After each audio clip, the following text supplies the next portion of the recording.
안녕하세요. 책 읽어주는 수경낭자입니다. 여러분의 구독과 좋아요는 큰 힘이 됩니다.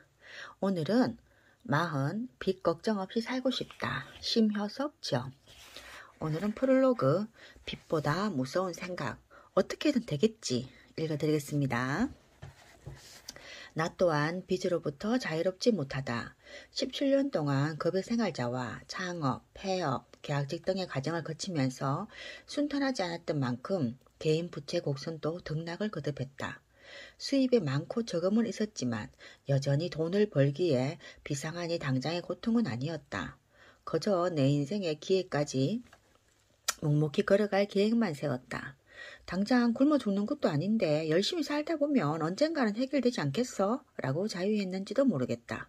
주머니에 현금이 별로 없다 보니 일상의 소비는 신용카드라는 도깨비 방망이를 휘두르며 살아왔다.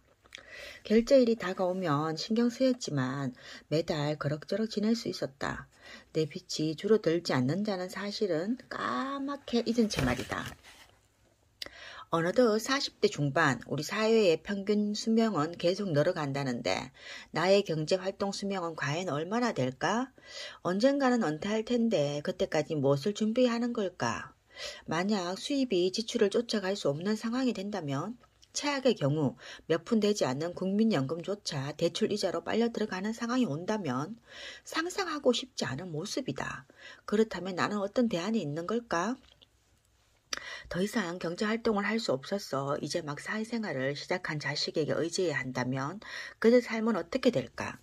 상상의 꼬리 물기가 이쯤 다다르니 덜컥 겁이 났다. 사회 통계를 보면 경제활동을 할 수 있는 나이는 많아봐야 60세까지다. 현실적으로 더 이상 머뭇거릴 짬이 없다. 17년 동안 무거운 잘못된 패턴을 획기적으로 바꾸려면 끊어내고 버려야 할 습관들이 지금 당장 떠오르는 것보다 훨씬 많을 터다. 그동안 고객들을 만나며 상담해온 개인 채무는 사실 내가 직면한 나 자신의 문제이기도 했다. 대장간에 보호칼이 녹슨다더니 딱 내가 그 꼴이었다. 나와 아내의 채무 내용을 정리하기 시작했다. 이곳저곳에 있는 얼마 안 되는 내역도 차근차근 문서화했다. 꼼꼼히 정리해보니 대강 생각했던 액수보다 많았다. 예상치 못한 결과에 놀라며 머리를 맞대고 해결책을 찾기 시작했다. 짧은 시간에 수입이 늘어날 리가 없기에 지출을 조정해야 했다. 무엇을 줄일까? 줄일 것이 없어 보였다. 계절이 바뀌어도 아내는 아이들의 옷과 신발을 먼저 챙기지 자신을 꾸미는 데 관심이 없는 타입이었다. 어디서부터 손을 대고 지출을 조정할지 답답했다. 안 되겠다. 몇 가지를 조정하고 아껴 썼어 해결할 문제가 아니었다. 소비에 대한 근본적인 문제의식을 바꿔야 했다. 몇 년간 진행해온 상담 메모를 다시 살펴보는 동안 급여생활자들의 공통점이 발견되었다. 그들 대부분이 일정한 수준의 부채를 안고 살았다. 급여에서 평균 생활비를 제외하고 나머지 가처분 소득 중 채무 상환액이 20-30% 수준이기에 별로 걱정을 안 했는데 지금 돌이켜보니 미안해진다. 이자 중심의 상환 구조를 가볍게 생각한 것이다. 원금 만기 상환 시의 문제와 시간의 흐름, 가족 구성원의 변화에 따라 지금의 채무가 어떻게 달라질 수 있는지 제대로 짚어주지 못했다. 얼마 전에도 빚 때문에 고민이 많은 직장인과 상담했다. 회사가 어려워지면서 6개월째 월급이 제대로 안 나오자 많이 힘들어졌고 대출을 좀 더 받더라도 재테크를 통해 해결할 방법을 찾고 싶어 했다. 얼마나 답답하면 그런 방법을 생각했을까? 하지만 말렸다. 고수익을 원한다면 고위험을 택할 수밖에 없는데 그 방식은 여윳돈 중에서도 10% 미만으로 투자할 때 기회가 오는 것이다. 무조건 벌 수 있는 방법은 저축이 최선이다. 더군다나 빚까지 동원하는 재테크는 절대로 기회가 될 수 없다. 개인 부채 1000조 원 시대 금융감독원의 통계를 보면 대부업체의 대부 잔액 현황도 2011년 말 기준으로 8조 7천억 원을 넘어섰다고 한다. 한 가구당 평균 7천만 원 이상의 빚을 짊어지고 사는 오늘날에는 밝은 미래보단 당장 오늘을 무사히 살아내야 하는 절박함으로 가득 차 있다. 이 책은 우리의 답답함과 간절함을 푸는 데 조금이라도 도움이 되었으면 하는 바람으로 만들어졌다. 빚을 고하는 사회 안에서 이미 빚을 지고 버거워하는 분들이라면 어떻게 빚을 갚아 나가야 하는지 그 방법을 제대로 알아야 한다. 당장 허리띠를 졸라매고 아낀다고 해서 해결되지 않는다. 그런 차원의 빚이 아니다. 냉정히 파악하고 철저하게 대응해야 한다. 그렇지 않으면 결국 내 빚이 자식에게까지 대물림되는 최악의 상황을 맞이하게 된다.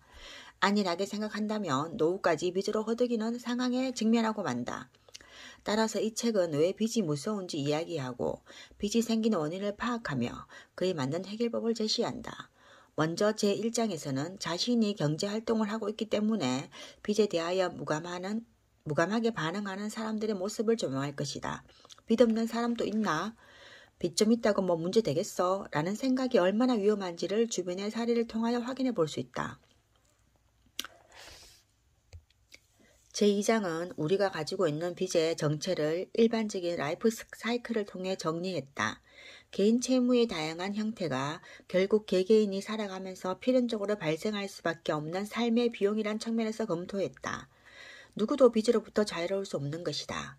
제3장은 빚의 구조를 해부하고 당신의 수익 구조와 어떻게 다르며 왜 빚으로부터 탈출하기 힘든지 객관적으로 파악했다.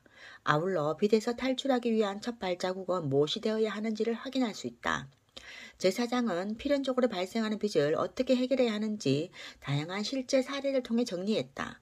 무엇보다 빚지기 쉬운 습관에 대한 자신의 문제를 냉정하게 검토해 볼 수 있을 것이다. 제5장은 현재 자신의 수익 구조로 도저히 해결할 방법이 없는 경우 어떻게 해야 하는지 대안을 제시했다. 어떤 제도가 있으며 각각의 제도적 특성과 나에게 맞는 제도적 해결 방안은 무엇인지 확인해 볼 수 있다. 빚은 어느 날 갑자기 생긴 게 아니다. 오랜 시간 동안 자신이 인식하지 못하는 사이에 차곡차곡 쌓여 이렇게 커다란 산으로 변해버린 것이다. 따라서 이러한 빚을 해결하는 데는 오랜 시간이 걸릴 수도 있다. 하지만 결코 불가능한 일도 아니다. 생활 습관을 고치고 소비 철학을 바꾸면 분명 해결할 수 있다. 마음만 앞서고 어떻게 해야 할지 모르는 분들에게, 특히 채권 주심의 두려움 때문에 이러지도 저러지도 못하고 있는 많은 분들에게는 절대 포기하지 말라는 특별한 어문을 보낸다. 오늘 여기까지입니다.